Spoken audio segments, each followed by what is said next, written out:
உறவுகள் அனைவருக்கும் அன்பான வணக்கங்கள். பாண்டி வந்துட்டு நீ கல்யாணம் பண்ணால் தானே எனக்கு கல்யாணம், அதனால் நான் அவங்க வீட்டில் போய் தெளிவாக சொல்லிட்டு வந்துட்டேன். ஏற்கனவே சோழன் கல்யாணம் பண்ணிட்டு வந்ததுனால எங்கே போய் பொண்ணு கேட்டாலும் அங்கே வந்துட்டு சின்னவருக்கு கல்யாணம் ஆகிருக்க, ஏன் பெரியவருக்கு கல்யாணம் ஆகலை, ஏதாவது பிரச்சனையா அப்படிங்கிற மாதிரியெல்லாம் கேட்டாங்க. அதனால் உனக்கு தட்டி போய்கிட்டே இருக்குண்ணே, நீ என்ன நடந்தாலும் சரி உனக்கு கல்யாணம் ஆகாமல் நான் கல்யாணம் பண்ண மாட்டேன் அப்படின்னு சொல்லிட்டு அவர் தெளிவாக சொல்லிடுறாரு. இப்போ இந்த இடத்துல சேரனுக்கு ஒரு யோசனை என்னன்னா, இப்போ நிலா சொல்லியிருக்காங்க இந்த வீட்டுக்கு வானதியும் சந்தாவும் வந்ததுக்கப்புறம் நான் இந்த வீட்டை விட்டு கிளம்பி போயிடுவேன், அதனால் இந்த வீட்டில் பொண்ணு இல்லை அப்படிங்கிறதுல பொண்ணே தங்க மாட்டேங்குதுங்கிற பேர் இருக்கக்கூடாது, நானும் போயிட்டேன்னா அதனால் உங்கள் யாரோட வாழ்க்கையும் பாதிக்கக்கூடாதுங்கிறதுக்காக தான் நான் இந்த முடிவை எடுத்திருக்கேன். அதனால் உங்களுக்கு கல்யாணம் ஆயிடுச்சு, 2 பேரும் வீட்டுக்கு வந்துட்டாங்கன்னா இந்த வீட்டுக்கு ஒரு கும்பிடு இவருக்கு ஒரு கும்பிடுன்னு சொல்லி போட்டு நான் பாட்டு கிளம்பி போயிட்டே இருப்பேன் அப்படின்னு சொல்லி அவங்க சொன்ன வார்த்தை இப்போது சேரனுக்குள்ளார ஓடிக்கிட்டே இருக்கு. என்ன பண்ணுறது அப்படின்னு சொல்லிட்டு அவர் ஒரு மாதிரி குழப்பத்திலே இருக்கார். இப்போ மறுநாள் என்ன சொல்கிறாங்கன்னா, இப்போது சோழனை கேட்குறாரு, ஏன்னா பாண்டி தான் இவ்வளோ தெளிவாக சொல்லிட்டான், பேசாமல் நம்ம சந்தா வீட்டில் பேசினா என்னென்ன அப்படின்னு சொல்லி கேட்குறாங்க. இப்போ சேரன் யோசிக்கிறாரு, ஐயோ இவனுங்க பாட்டுக்கு போய் பேசி கிசி வச்சுட்டு கல்யாணம் பண்ணி வச்சுட்டா நிலா கிளம்பி போயிடுச்சுன்னா என்ன பண்ணுறது, அதான் சந்தா வந்துட்டாங்கல்ல, நான் போகிறேங்கிற மாதிரி ஏதாவது சொல்லிட்டாங்கன்னா என்ன பண்ணுறது அப்படின்னு சொல்லிட்டு இப்போது சேரனுக்கு அதே ஒரு யோசனையாகவே இருக்குது. ஸோ சோழன் கூட சேர்ந்துட்டு பாண்டி பல்லவன் அப்புறம் நடேசனுமே கூட சொல்கிறாரு, பேசாமல் ஆமாண்டா அந்த பொண்ணை போய் பார்த்து பேசி கல்யாணத்தை முடிச்சிடலாம்டா, நம்ம ஐயனார் கோயிலே போய் கல்யாணத்தை பண்ணிட்டு வந்துடலாம் அப்படின்னு சொல்லிட்டு சொல்கிறாங்க. ஆனாலும் சேரனுக்கு என்ன யோசனைனா, இவங்க போய் பேசி சரியாக போயிடுச்சு, நமக்கு கல்யாணம் நடந்துருச்சுன்னா நிலா போயிடுமே, நிலா வாழ்க்கை சரியில்லாகாமல் நம்ம வந்துட்டு இப்படி பண்ணக்கூடாது, சோழனை நிலாவையும் சேர்த்து வச்சுட்டு தான் நம்ம கல்யாணம் பண்ணணுங்கிற மாதிரி அவருக்கு அது மனசுக்குள்ளார ஓடிட்டே இருக்குது.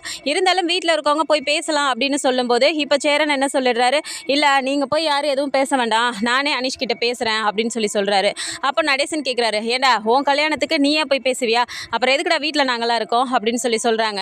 அப்போ இதை கேட்டதும் சரி அப்படின்னா நீங்களும் வாங்க, ஆனால் நானும் வருவேன் அப்படிங்கிறாரு. என்ன பொண்ணு பார்க்க போகிறதுனா நீ இல்லாமல் எப்படிண்ணே அப்படிங்கிறாங்க. உடனே சோழன் கேட்குறாரு, டேய் பொண்ணு என்னடா புதுசாக பார்க்க போகிறோம், அண்ணன் ஏற்கனவே பார்த்த பொண்ணு தானே அப்படின்னு சொல்லிட்டு சொல்கிறாங்க. சரின்னு சொல்லிட்டு கிளம்பும் போதுமே இப்போ சேரனுக்குமே முகம் ஒரு மாதிரியே இருக்குது. இதை பார்த்துட்டு பல்லவன் கவனிக்கிறாரு, என்ன பொண்ணு பார்க்க போகணும்னு சொன்னாலே இந்த வீட்டில் இருக்கவங்க எல்லாம் முகத்தெல்லாம் இப்படி மாற்றிக்கிறீங்களே ஏன் அப்படின்னு சொல்லி கேட்குறாரு. பாண்டி உடனே பார்க்குறாரு, ஹே என்னடா என்ன குத்தி காட்டுறியா அப்படிங்கிறாங்க. ஆனால் இல்லைண்ணா நீயும் அதே மாதிரி தான் பண்ண, இதோ சேரன் நினைப்பாரு சந்தா இந்த வீட்டுக்கு வந்தாலே அவ்வளோ ஒரு சந்தோஷமாக பேசும், 2 பேரும் அப்படி ஒரு சந்தோஷமாக இருப்பாங்க, இப்போ கல்யாண பேச்சுன்னு எடுத்தால் மட்டும் எதுக்கு இப்படி பண்ணுறீங்க, எனக்கு ஒன்றுமே புரியலையே, கல்யாணம்லாம் எல்லோரும் சந்தோஷமாக தானே இருக்கணும் அப்படின்னு சொல்லி சொல்கிறாங்க.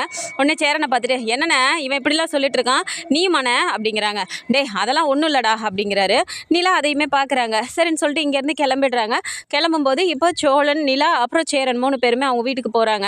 அங்கே போய் உட்காந்ததுக்கு அப்புறமா அனீஷ் பார்க்குறாரு, வாங்க பையா அப்படின்னு சொல்லிட்டு உட்கார வச்சுட்டு காஃபிலாம் கொடுக்குறாங்க. கொடுத்தோன்னே சொல்லுங்க பையா வீடு வரைக்கும் வந்திருக்கீங்க, என்ன விஷயம் அப்படின்னு சொல்லி கேட்குறாங்க. இப்போ வந்துட்டு சோழனே ஆரம்பிக்கிறாரு, அது ஒன்றும் இல்லை அனீஷ் பையா, அதான் சந்தாவுக்கும் சேரனை பிடிச்சிருக்கு, சேரனுக்கும் சந்தாவை பிடிச்சிருக்கு, அதனால் 2 பேருக்கும் பேசி கல்யாணம் பண்ணி வச்சிடலான்னு நாங்கள்லாம் முடிவு பண்ணியிருக்கோம், நீங்கள் என்ன சொல்கிறீங்க அப்படின்னு சொல்லி இப்போ அனீஷ் கிட்டே கேட்குறாங்க. இதை கேட்டதும் அனீஷுக்கு சந்தோஷமாக தான் இருக்குது. சேரன் பையாக்கா என் தங்கச்சியை நான் கல்யாணம் பண்ணி கொடுக்கறதுக்கு ரொம்ப சந்தோஷம் தான் நான் படுறேன், எனக்கு அதிலெல்லாம் ஒரு பிரச்சனையும் இல்லை, நீங்கள் எப்போ சொன்னாலும் நம்ம கல்யாணம் பண்ணிக்கலாம் அப்படின்னு சொல்கிறாங்க. அப்போ சந்தாவுமே அப்படியே ஒரு மாதிரி வெக்கத்தில் சிரிக்கும்போது அப்படியே சோழன் சொல்கிறாரு, அப்புறம் என்னென்ன அனீஷ் பையாவே ஓகேன்னு சொல்லிட்டாரு, அங்கே பாரு சந்தாவுக்கு இப்போவே வெக்கமே வந்துருச்சு, அப்புறம் என்ன நமக்கு பிரச்சனை, விடுனே சரியாக பண்ணிடலாம் நம்ம அப்படின்னு சொல்லி சொல்கிறாங்க. உடனே நிலாவும், ஏங்க கல்யாணத்தை நல்லா ரொம்ப தடபடலாம் பண்ணிடலாம்லங்க அப்படிங்கிறாங்க. ஸோ சோழன் டக்குன்னு சேரனை பார்த்துட்டு, என்னென்ன நீ எதுவுமே பேசாமல் உட்காந்துருக்க அப்படிங்கிறாங்க. அதெல்லாம் ஒன்றும் இல்லைடா, அதான் நீங்கள் பேசிகிட்டு இருக்கீங்கல்ல அப்படிங்கிறாரு. சரிண்ணே அப்படின்னு சொல்லிட்டு, சரி சீக்கிரமாக இப்போ கல்யாணத்துக்கு நம்ம ரெடி ஆக வேண்டியதா அப்படின்னு சொல்லிட்டு, சரி பையா இதை பேசலான்னு சொல்லிட்டு தான் நாங்கள் வந்தோம், நாங்கள் கிளம்புறோம் இப்போ அப்படின்னு சொல்லிடுறாங்க. சரி அப்படின்னு சொன்னோன்னே இப்போ கிளம்புறாங்க. அப்போ எல்லாருமே வீட்டுக்கும் போயிடுறாங்க. வீட்டுக்கு போனதுக்கப்புறமா சந்தா வழக்கம் போல் மெசேஜ் பண்ணுறாங்க, சாப்பிட்டீங்களா என்ன பண்ணுறீங்க அப்படிலாம் சொல்லிட்டு அவங்களும் மெசேஜ் பண்ணும்போது சேரனுமே அப்படியே ரிப்ளை பண்ணுறாரு. இருந்தாலும் அவருக்கு ஒரு மாதிரியே இருக்குது, நம்ம நேரில் போய் பார்த்து பேசிட்டு வந்துட்டா என்ன அப்படின்னு சொல்லிட்டு இப்போ வேகமாக வெளியில் கிளம்புறாரு. அப்போ சோழன் பார்த்துட்டு, என்னண்ணா இந்நேரத்தில் வெளியே கிளம்புற அப்படிங்கிறாங்க. இல்லைடா சைட்டில் நாளைக்கு கொஞ்சம் திங்ஸ் எல்லாம் வர வேண்டி இருந்துச்சு, வந்துருச்சாண்டா, இன்ஜினியர் ஃபோன் பண்ணுறாரு, நான் போய் அதை என்னென்னு பார்த்துட்டு வந்துடுறேன் அப்படிங்கிறாரு. ஏன்னா நிஜமாவே சைட்டுக்கு தான் போறியா அப்படிங்கிறாங்க. டே ஏன்டா நீ எப்போ பாரு என்னை கிண்டல் பண்ணிகிட்டே இருக்க அப்படிங்கிறாங்க. ஒன்றும் இல்லைண்ணே, இல்லை காலையில் தானே போய் சந்தாவை பார்த்துட்டு வந்தோம், திரும்பவும் அங்கே தான் போறியோன்னு பார்த்தேன் அப்படிங்கிறாங்க. டே நிஜமாவே நான் சைட்டுக்கு தாண்டா போகிறேன் அப்படின்னோடனே, சரிண்ணே போயிட்டு வானே அப்படிங்கிறாங்க. சரி இவர் அதே மாதிரி நேராக கிளம்பி சந்தா வீட்டுக்கு தான் போகிறாரு. அங்கே போனால் அனீஷும் சந்தா சந்தாவும் அங்கே உட்காந்துட்டு இருக்காங்க. அப்போ திடீர்னு சேரன் வந்ததை பார்த்தோன்னே, வாங்க பையா, என்ன பையா இந்த நேரத்தில் அப்படிங்கிறாங்க. ஒன்றும் இல்லை அனிஷு, அவங்க 2 பேரையும் பார்த்து ஒன்று பேசிட்டு போகலான்னு தான் வந்தேன் அப்படிங்கிறாரு. சொல்லுங்க பையா என்ன விஷயம் அப்படின்னோடனே, இப்போ வெளியில் அப்படியே உட்காந்துருக்காங்க. உட்காந்துட்டு இருக்கும்போது சந்தாவுமே நின்றுட்டு இருக்காங்க. அப்போ சந்தாவையும் பார்க்குறாரு. என்ன பையா சொல்லுங்க அப்படின்னோடனே, இல்லை ஒன்றும் இல்லை அனிஷு, நான் ஒரு சொன்னால் தப்பாக எடுத்துக்கக்கூடாது அப்படிங்கிறாங்க. என்ன பையா என்னாச்சு அப்படிங்கிறாங்க. இல்லை ஒன்றும் இல்லை, என் வீட்டில் நடக்கிற எப்படி இருக்குன்னு தான் உனக்கு தெரியும்ல அப்படிங்கிறாங்க. என்ன பையா சொல்கிறீங்க, எனக்கு புரியல அப்படின்னோடனே, இல்லை அனிஷு, நாங்கள் எங்கள் வீட்டில் இப்போது சோழனும் நிலாவும் கல்யாணம் பண்ணிட்டு தான் வந்து வீட்டில் இருக்காங்க. ஆனால் அவங்க எதுவும் சேர்ந்து வாழலை, அதெல்லாம் அந்த நடந்ததெல்லாம் உங்களுக்கு தெரியும்ல அப்படிங்கிறாங்க. தெரியும் அப்படின்றாங்க. அதான் அனிஷு, எனக்கு கொஞ்சம் குழப்பமாக இருக்குது. இப்போது நடந்த பிரச்சனையெல்லாம் வேறு வேறு. இப்போ நிலா வந்து என்ன சொல்லுதுன்னா, சந்தா வந்து கல்யாணம் பண்ணிட்டு வந்துட்டாலும், பாண்டிக்கு கல்யாணம் பண்ணி வானதி வீட்டுக்கு வந்துட்டாலும், நான் இந்த வீட்டை விட்டு போயிடுவேங்கிற மாதிரி சொல்லிட்டு இருக்க அனிஷு, எனக்கு ஒரு மாதிரி இருக்குது அப்படிங்கிறாங்க. அப்போ உடனே அனிஷ் பார்த்துட்டு, என்ன பையா இப்படிலாம் சொல்கிறாங்க, அவங்க சேர்ந்து வாழ்வாங்கன்னு தானே நம்ம நினச்சோம் அப்படிங்கிறாங்க. அதுதான் எனக்கும் ஆசை. ஆனால் இவங்க 2 பேருமே புரிஞ்சுக்காம இப்படி இருக்க இருக்க இப்படியே நாளுக்கு நாள் போயிட்டே இருந்துச்சுன்னா எனக்கு பயமாக இருக்கு அனிஷு. நிலா ரொம்ப நல்ல பொண்ணு தெரியுமா, சோழனுக்கு ஏற்ற பொண்ணு நிலா தான். அதனால் 2 பேரும் சேர்ந்து வாழ வச்சிடணுன்னு தான் நானும் ஆசைப்பட்றேன் அப்படிங்கிறாங்க. அதெல்லாம் சரி பையா, அதுக்கு நம்ம என்ன செய்யறது, நம்ம என்ன பண்ணணும்னு சொல்லுங்கள், நம்ம வேணால் பண்ணலாம் அப்படிங்கிறாங்க. அதெல்லாம் ஒன்றும் இல்லை அனிஷு, இப்போதைக்கு நான் கல்யாணம் பண்ணிவிட்டு சந்தாவை நான் வீட்டுக்கு கூப்பிட்டு போனேன்னா, அதான் இன்னொரு பொண்ணு வந்துருச்சுன்னு சொல்லிட்டு இப்போ இருக்க சூழ்நிலைக்கு நிலா கிளம்பி வெளியே போயிடும். 2வது அவங்க கோர்ட்டில் வேறு டைவர்ஸ் வேறு அப்ளை பண்ணியிருக்காங்கல்ல, அந்த கடைசி இதுக்கு போகும்போது வீட்டில் தான் ஆள் இருக்காங்களேங்கிற மாதிரி நிலா அந்த மாதிரி பண்ணுறதுக்கும் வாய்ப்பு இருக்குது. அதனால் கொஞ்சம் அவங்க 2 பேரும் சேர்ந்து வாழ்கிற வரைக்கும் நான் இந்த கல்யாணம் கொஞ்சம் லேட்டாக பண்ணிக்கலான்னு நினைக்கிறேன். நீ என்ன சொல்கிற அனிஷு அப்படிங்கிறாங்க. அப்படி டக்குன்னு அனிஷு சந்தாவை திரும்பி பார்க்குறாரு. சந்தாவுக்கு ஒன்றுமே புரியல. அப்படியே ஒரு மாதிரி பார்த்துட்டே நிற்கிறாங்க. அப்போ என்ன சொல்கிறாரு அப்படின்னு சொல்லி கேட்கும்போது இப்போ சொல்கிறாங்க, இல்லை இந்த மாதிரி அப்படின்னு சொல்லிட்டு சந்தாவுக்கு வந்து கொஞ்சம் கொஞ்சம் புரிஞ்சாலும் கொஞ்சம் கொஞ்சம் புரியல. அதனால் அனிஷ் கிட்டே கேட்கும்போது அனிஷும் எல்லாத்தையும் சொல்கிறாரு. அப்படியே சந்தா அப்படியே பார்த்துட்டே நிற்கிறாங்க. என்ன சந்தா, அவங்க 2 பேரும் சேர்ந்து வாழ்கிற வரைக்கும் நீ எனக்காக காத்துட்ருப்பில்ல அப்படின்னு சொல்லி சொல்கிறாரு. சந்தா அப்படியே யோசிச்சுக்கிட்டே, கண்டிப்பாக நான் காத்துட்ருப்பேன் அப்படின்னு சொல்லி சொல்கிறாங்க. இது போதும், எங்கள் வீட்டிலேருந்து திரும்ப வந்து பேசுவாங்க, பேசினாலும் ஏதாவது சொல்லி நம்ம தள்ளி போட தான் பார்க்கணும், அவங்க 2 பேரும் சேர்ந்து வாழ்கிற வரைக்கும் அப்படின்னு சொல்கிறாங்க. சரி பையா, அதெல்லாம் ஒன்றும் பிரச்சனை இல்லை, நான் பார்த்துக்கிறேன் விடுங்க அப்படின்னு சொல்லிட்டு இப்போ அனிஷும் சொல்லிடுறாரு. ரொம்ப தேங்க்ஸ் அனிஷு, நீ எதுவும் தப்பாக நினச்சிக்குவியோன்னு சொல்லிட்டு நான் பயந்துக்கிட்டே வந்தேன் அனிஷு அப்படிங்கிறாங்க. என்ன பையா பேசுகிறீங்க, உங்களை மாதிரி ஒரு பையன் வந்துட்டு என் தங்கச்சிக்கு மாப்பிள்ளையாக கிடைக்கிறாங்கன்னா நாங்கள் கொடுத்து வச்சுருக்கணும், அதுக்கெல்லாம் ஒன்றும் பிரச்சனை இல்லை. நீங்கள் நல்லதாக தானே யோசிக்கிறீங்க, உங்கள் தம்பி வாழ்க்கையும் சரியாகணும்னு யோசிக்கிறீங்க, அதனால ஒன்றும் தப்பு இல்லையே அப்படின்னு சொல்லி சொல்கிறாரு. ரொம்ப தேங்க்ஸ் அனிஷு அப்படின்னு சொல்லிட்டு நான் கிளம்புறேன் அப்படின்னு இப்போ சந்தாக்கிட்டேயும் சொல்லிட்டு அவர் கிளம்பி வீட்டுக்கு போகிறாரு. ஸோ நடேசன் திடீர்னு உள்ளார வந்துட்டு, சேரா அந்த காலண்டர் எடுத்துகிட்டு வாடா அப்படிங்கிறாரு. காலண்டரா எதுக்குப்பா அப்படிங்கிறாங்க.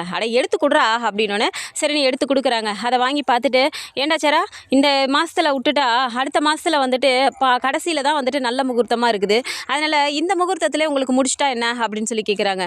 சேரனுக்கு அப்படி பக்குன்னு ஆயிடுது. அப்பா என்னப்பா சொல்கிறீங்க, வர முகூர்த்தத்துலையா அப்படிங்கிறாங்க. ஆமாண்டா 2 பேருக்குமே பிடிச்சிருக்கு, நம்ம பாட்டுக்கு போய் நம்ம கோயிலில் தானே கல்யாணம் பண்ண போகிறோம், அதனால் நம்ம பண்ணிடலாம் அப்படிங்கிறாரு. இல்லைப்பா இப்போதைக்கு வேணாம் அப்படிங்கிறாங்க. இதை கேட்டோன்னே எல்லாருக்குமே ஒரு மாதிரி ஆகுது. எல்லாரும் மாற்றி மாற்றி பார்த்துக்கிறாங்க. பாண்டி டக்குன்னு இருந்துட்டு, ஆனால் என்னென்ன நீ பேசிகிட்டு இருக்க, உன் கல்யாணம் நடக்கணும்னு சொல்லி தானே நாங்கள் எல்லாரும் ஆசைப்படுறோம், எல்லாமே கூடி வந்துருச்சு, முன்னாடியாவது பொண்ணு வீட்டில் பிரச்சனை பண்ணுவாங்க, இல்லை ஏதாவது ஒரு பிரச்சனை வந்துக்கிட்டே இருக்கும், இப்போ எல்லாமே சரியாக தானே இருக்குது, இப்போ என்ன நீ இந்த மாதிரி சொல்லிட்டு இருக்க அப்படின்றாங்க. இல்லைடா பாண்டி, எனக்கு இப்போதைக்கு வேணாண்டா, இவ்வளோ அவசரமாக பண்ணணுமாடா அப்படிங்கிறாங்க. ஆனால் என்ன மட்டும் நான் சொன்னதுக்கு மட்டும் என்னை அப்படி பக்கம் பக்கமாக உட்கார வச்சு திட்டினேன், இப்போ நீ மட்டும் இப்படி சொல்கிற, என்ன உனக்கும் கல்யாணம்னோடனே இப்படி பயமாக இருக்கா அப்படிங்கிறாங்க. டே அப்படிலாம் இல்லைடா, பயம்லாம் ஒன்றும் இல்லை, இருக்கட்டுமேடா, கொஞ்ச நாள் ஆகட்டுமே அப்படின்னு சொல்லிட்டு ஒரு மாதிரி இழுத்து சொல்கிறாரு. அப்படி நிலா பார்க்குறாங்க, எதுக்காக இவர் இப்படி சொல்கிறாரு அப்படின்னு சொல்லிட்டு, ஏண்ணே அப்படிங்கிறாங்க. இல்லைப்பா நிலா, அதெல்லாம் ஒன்றும் இல்லை, அங்கே சந்தா வீட்லேயும் அவங்க மாமா பையன் வந்து பிரச்சனை பண்ணிட்டு இருக்கான்லப்பா, அதனால் கொஞ்ச நாள் போகட்டும்னு சொல்லிட்டு அனீஷ் சொன்னாப்புல அப்படிங்கிறாங்க. உடனே சோழன் பார்த்துட்டு, ஏன்னா இதெல்லாம் வந்துட்டு நாங்கள் வந்து உட்காந்துருக்கும் போது அனீஷ் சொல்லவே இல்லையே, அப்படின்னா உங்ககிட்ட எப்போ சொன்னார், என்னண்ணே நேற்று சைட்டுக்கு போகிறேன்னு சொல்லிட்டு நேராக சந்தா வீட்டுக்கு தான் போயிட்டு வந்தியா அப்படிங்கிறாங்க. அதெல்லாம் இல்லைடா, அனீஷ் ஃபோன் பண்ணி சொன்னான் அப்படின்னு சொல்லிட்டு அவர் பாட்டுக்கு உள்ளே போயிடுறாரு. நடேசன் இப்படியே பார்த்துட்டு, என்ன தான் நீங்கள் பண்ணுறீங்களோடா, அவனுங்களா உங்கள் இஷ்டத்துக்கு ஒன்று பண்ணுறீங்க, நான் இந்த வீட்டில் எதுக்கு இருக்கேனே தெரியல அப்படின்னு சொல்லிட்டு கேலண்டரை தூக்கி போட்டு அவர் பாட்டுக்கு போயிடுறாரு. ஸோ நிலா வந்துட்டு ஆஃபீஸ் முடிஞ்சு வந்துட்டுருக்காங்க. அந்த டைம் பார்த்து சந்தா ஆப்போசிட்டில் போயிட்டுருக்காங்க. அவங்கள பார்த்த உடனே இப்போ நிலா பார்த்துட்டு, "சந்தா எங்கே போயிட்டு போகிறீங்க?" அப்படிங்கிறாங்க. அண்ணனுக்கு தான் அங்கே சைட்டுக்கு தான் போனேன். மதியம் சாப்பாடு எடுத்துகிட்டு போனேன். அப்படியே கொஞ்சம் நேரம் உட்காந்துருந்துட்டு இப்போ தான் வரேன் அப்படின்னு சொல்லி அவங்க சொல்கிறாங்க. "ஓ, ஓகே ஓகே, அங்கே அண்ணன் கூட இருந்துட்டீங்க போல" அப்படிங்கிறாங்க. அப்படியே சிரிக்கிறாங்க.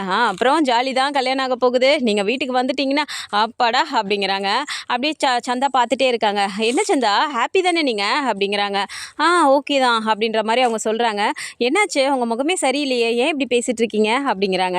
ஆனால் உங்கள் வீட்டில் ஏதோ பிரச்சனைன்னு சொல்லிட்டு அண்ணன் சொன்னார், உங்கள் மாமா பையன் எதுவும் திரும்ப வந்து பிரச்சனை பண்ணுறாராமே அப்படின்னு சொல்கிறாங்க.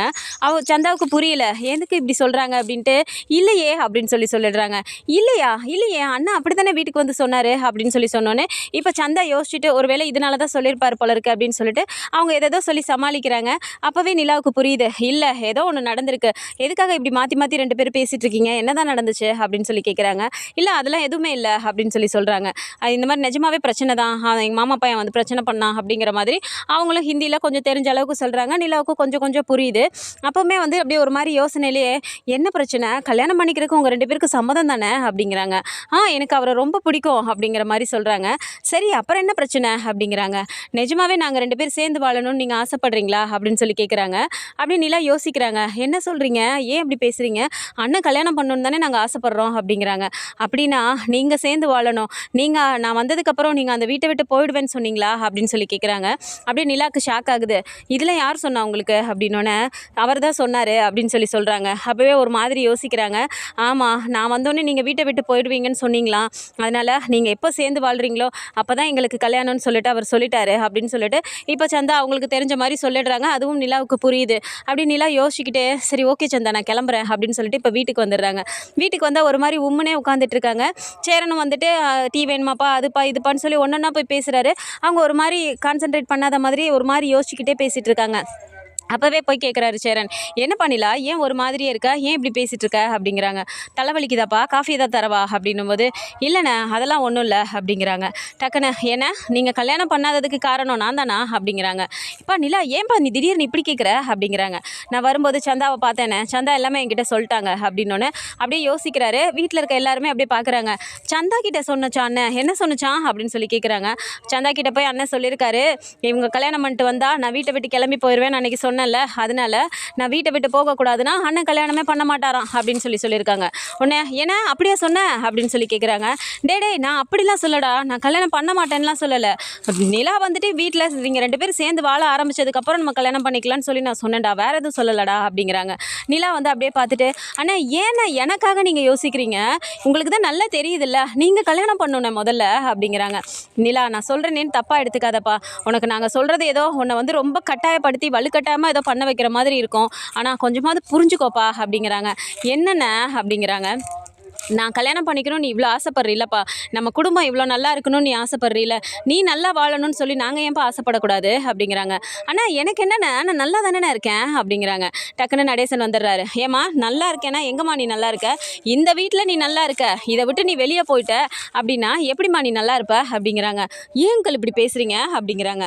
"பின்ன என்னம்மா, எங்களை எல்லாத்தையும் விட்டுட்டு இந்த குடும்பத்தை விட்டுட்டு உன்னால் ஒரு நாள் பிரிஞ்சிருக்க முடியுமா, நீ சொல்லு பார்ப்போம். அன்னைக்கு கோவத்தில் ஹாஸ்டலுக்கு கிளம்பி போனியே, ஹாஸ்டலுக்கு போய் உட்காந்துருந்தியே, அப்போ உன்னால் இந்த வீட்டில் இருக்க யாரை பற்றியும் யோசிக்காமல் உன்னால் இருக்க முடிஞ்சுதா, எங்கே நீ சொல்லு பார்ப்போம்" அப்படின்றாங்க. அப்படின்னு நிலா யோசிக்கிறாங்க.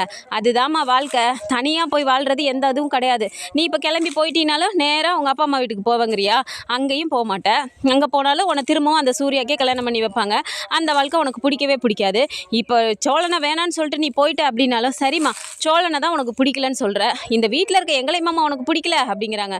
"அங்கிள் நான் எப்போ அப்படி சொன்னேன்" அப்படிங்கிறாங்க. "அப்போ இப்படியும் சொல்கிற அப்படியும் சொல்கிற, சோழனை வந்துட்டு நான் இந்த வீட்டுக்கே ஒரு கும்பிடு போட்டு போவேன், அன்றைக்கி நீ பாட்டுக்கு வாயில் வந்ததெல்லாம் பேசிகிட்டு இருக்கியம்மா, எங்களுக்கு எவ்வளோ கஷ்டமாக இருந்துச்சு" அப்படின்னு சொல்லி இப்போ நடேசன் சொல்கிறாரு. அப்படியே யோசிக்கிறாங்க. உடனே வந்துட்டு இப்போ பாண்டியும் சொல்லிடுறாரு, "தப்பாக எடுத்துக்காதீங்க, நான் இதெல்லாம் யோசிச்சு தான் வானதி கூட இப்போ எனக்கு இப்போதைக்கு கல்யாணம் வேணான்னு நான் சொன்னேன்" அப்படிங்கிறாங்க. "நான் இப்படி இருக்கிறதுக்கும் வானதி கூட நீங்கள் கல்யாணம் பண்ணதுக்கும் என்ன பாண்டி சம்மந்தம்" அப்படிங்கிறாங்க. "சொன்ன தப்பாக எடுத்துக்காதீங்க, நீங்கள் அன்னைக்கு ராகவ் பேசினாருன்னு சொல்லிட்டு வானதி இங்கே இருக்கிறது தெரியாமல் நீங்கள் பாட்டுக்கு வந்து படப்படன்னு அண்ணனை திட்டிட்டீங்க, அது எல்லாமே அவளுக்கு அவளுக்கு தெரிஞ்சு போச்சு. அன்றைக்கி தான் அவள் ஃபேக் மேரேஜ்னு கத்திட்டு போனால, நீங்கள் தான் பார்த்தீங்களே அப்படிங்கிறாங்க. ஆமாம், இப்போ அதனால என்ன அப்படிங்கிறாங்க. அதனால என்னவா, அவள் கல்யாணத்தை பற்றி என்கிட்ட பேசினப்ப நான் சொன்னேன் அவகிட்ட, இல்லை இப்போதைக்கு சரியாக வராது, அண்ணனுக்கு கல்யாணம் பண்ணோன்னே கேட்க மாட்டேன்ட்டா, வீட்டில் ரூம் பத்தாது அப்படின்னு சொன்னேன். அதுக்கு உடனே அவள் என்ன தெரியுமா சொன்னா, நீங்கள் வந்துட்டு இந்த வீட்டில் இந்த ரூமில் சும்மா தான் இருக்கீங்களாம், அது பேருக்கு இருக்கிறதுக்கு எதுக்கு அவங்களுக்கு அந்த ரூமு, அவங்க எப்படியா இருந்தாலும் வெளியே தானே போகிறாங்க, அவங்கள கொண்டு போய் ஹாஸ்டலில் சேர்த்து விடுன்னு அவள் என்கிட்ட சொல்கிறா. இப்படி அவளாம் வந்துட்டு பேசுகிறா அப்படின்னா நீங்கள் எப்படிங்க உங்களை நாங்கள் எந்த இடத்துல வச்சு பார்க்குறோம், நீங்கள் ஏங்க இப்படி இருக்கீங்க, புரிஞ்சுக்கவே மாட்டேங்கிறீங்க, உங்கள் வேல்யூ உங்களுக்கு தெரியலையாங்க அப்படின்னு சொல்லிட்டு இப்போ பாண்டியும் எடுத்து சொல்கிறாரு. நீங்கள் இந்த வீட்டுக்கு வந்ததுக்கப்புறம் தாங்க நாங்கள் எல்லாமே ஒழுங்காக இருக்கோம், எங்களுக்கு எல்லா விஷயமும் நல்லதாகவே நடக்குது. அப்படி இருக்கும்போது உங்களை எப்படிங்க நாங்கள் மிஸ் பண்ணுவோம். இப்படி ஒருத்தி அவள் என்கிட்ட கேட்குறா அப்படின்னா அவளை எனக்கு பிடிக்கும் தான், அதுக்காக நமக்கு இந்த குடும்பத்துக்கு அப்புறம் தாங்க எனக்கு அவள் இந்த குடும்பத்தில் ஒரு ஆளுங்க நீங்கள். அதனால அப்படிலாம் உங்களை ஈஸியாலாம் விட்டு கொடுக்குற மாதிரிலாம் நான் என்னால் பண்ண முடியாது. அதனால தான் நான் உங்கள் வாழ்க்கையை சரி பண்ணணும் அப்படின்னா ஃபஸ்ட்டு அண்ணன் கல்யாணம் ஆகிறோம், அந்த கல்யாணம் ஆனதுக்கப்புறம் உங்கள் வாழ்க்கையை சரி பண்ணிவிட்டு அதுக்கப்புறம் நீங்களும் அண்ணன் ஒய்ஃபு எல்லாருமே சேர்ந்து வந்து எனக்கு பொண்ணு கேட்கணும்னு சொல்லிட்டு தான் நான் இப்போதைக்கு கல்யாணம் வேணானே போய் நான் அவங்க வீட்டில் சொல்லிட்டு வந்தேன் அப்படின்னு பாண்டியும் சொல்லிடுறாரு. இப்போ சேரனும் இப்படி சொல்லிட்டாரு, பாண்டியும் இப்படி சொல்லிட்டாரு. அப்படிங்கும்போது அவங்களுக்கு அப்படியே ஒரு மாதிரி ஆகுது. ஏன் இப்படி எல்லாரும் என்னை போட்டு டார்ச்சர் பண்ணுறீங்க அப்படிங்கிறாங்க. உடனே நடேசன் கேட்குறாரு, ஏமா இது உனக்கு டார்ச்சராக தெரியுதா, நிஜமாவே சொல்லு இது உனக்கு டார்ச்சரா அப்படிங்கிறாங்க. பின் என்ன எல்லாருமே பாசங்கிற பேரில் என்னை இப்படி பண்ணுறீங்களே அப்படிங்கிறாங்க. ஏமா உனக்கு தெரியுதுல்ல, எல்லாமே பாசத்தினால வந்துட்டு சொல்கிறாங்க அப்படின்னா உன்னோட நல்லதை பற்றி அவங்க யோசிக்கிறாங்கம்மா, நீ ஏமா அதை பற்றி யோசிக்க மாட்டேங்கிற அப்படிங்கிறாங்க. அங்கிள் தயவு செஞ்சு புரிஞ்சுக்கோங்க அங்கிள், இவர் நான் ஒன்று சொன்னேன் நான் செஞ்சேன்னா இவர் ஒன்று செய்கிறாரு, எனக்கு அப்படியே டார்ச்சராக இருக்குது அங்கிள் அப்படிங்கிறாங்க. ஏமா நிலா ஒரு நிமிஷம் அமைதியாக உட்காந்து நீ யோசிச்சு பாருமா, சோளம் பண்ண தப்பை மட்டும் வச்சுட்டு அவன் எப்போ பண்ணாலும் தப்பாக தான் பண்ணுவான்னு சொல்லி நீ பேசுறதெல்லாம் நியாயமே இல்லைம்மா, அவ்வளோதான் சொல்லுவேன். ஆனால் ஒன்றுமா, ஒரு பொண்ணுக்கு ஒரு தாலி ஏறுது அப்படின்னா ஒரு தடவை தான்மா ஏறணும், அதுக்கு மேலே அவள் கலட்டிட்டா அப்படின்னா அவளுக்கு சமுதாயத்தில் மரியாதையும் இருக்காது, அதுக்கப்புறம் என்னென்ன நடக்குங்கிறது படித்த பொண்ணு உனக்கே தெரியும் அப்படின்னு சொல்லிட்டு அவரும் சொல்லிட்டு போயிடுறாரு. ஸோ இந்த மாதிரியான கதைக்களம் வந்தால் நல்லா இருக்கும்னு நினச்சிங்கன்னா மறக்காமல் நம்மளோட சேனலை சப்ஸ்கிரைப் பண்ணிக்கோங்க. அண்ட் வீடியோ பிடிச்சிருக்கு அப்படின்னா சின்னதாக லைக் மட்டும் கொடுத்துருங்க. தேங்க்ஸ் ஃபார் வாட்சிங்.